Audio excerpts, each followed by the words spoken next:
जब हजरत मोहम्मद को जबरील नाम का फरिश्ता ऊपर लेके गया पितरलोक में, जहां पे सारे नबी बैठे हुए थे, सारे एंजिल बैठे हुए थे, तो हजरत मोहम्मद ने देखा एक व्यक्ति बैठा हुआ है और जब वो दाईं तरफ देखता है तो हंसता है, खुश होता है, और बाईं तरफ देखता है तो रोता है। हजरत मोहम्मद ने बड़े आश्चर्य से पूछा कि जबरील ये कौन है जो दाईं तरफ देखता तो हंसता है और बाईं तरफ देखता तो रोता है? तो जबरील ने कहा कि ये बाबा आदम है, मुसलमान धर्म का प्रवर्तक,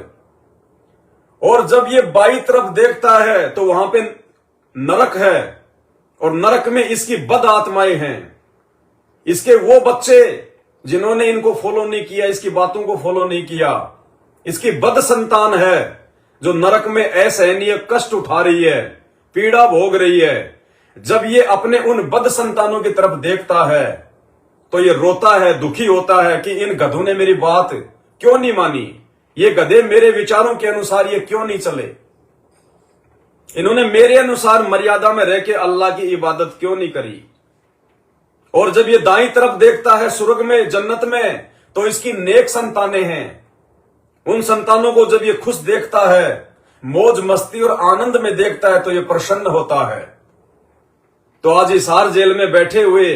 परमेश्वर सतगुरु रामपाल जी भगवान की हालत बाबा आदम जैसी हो गई है। वो अंतर्यामी परमात्मा जब इस सतलोक आश्रम मैनेजमेंट की तरफ देखता है, इनके कुकर्मों की तरफ देखता है, इनके ज्ञान विरुद्ध कुकृत्यों की तरफ देखता है, तो वो दुखी होता है, परेशान होता है, आंखों से आंसू आते हैं कि देखो 27 साल से इन गधों को ऐसा अनमोल ज्ञान दिया और आज ये नरक में जाने की तैयारी कर रहे हैं। मेरे भक्ति विधान के विरुद्ध मेरा ही नाम ले लेके काल प्रेरणा से भगत समाज की ऐसी की तैसी करवा रहे हैं, मेरे बच्चों की मर्यादा खंडित करवा रहे हैं, उनके दान धर्म का खुल के दुरुपयोग करवा रहे हैं। और दूसरी तरफ जब वो परमात्मा अपनी नेक संतान, अपने वचन वंश, साध संगति से जुड़े हुए सत्सेवकों की तरफ देखता है, उनकी भक्ति मर्यादाओं को देखता है, गुरु के प्रति उनके भाव, उनके समर्पण, उनके श्रद्धा को देखता है, किस प्रकार से वो संघर्ष कर रहे हैं, किस प्रकार से उनकी आध्यात्मिक रहनी करनी है, उनकी जीवनी है, कैसे वो अपने गुरु को भगवान मान के पूर्णतया समर्पित होके अपने आत्म कल्याण के मकसद को ध्यान में रख के निरंतर आगे बढ़ रहे हैं और साथ में अपने दूसरे भगत भाई बहनों को भी समझा रहे हैं।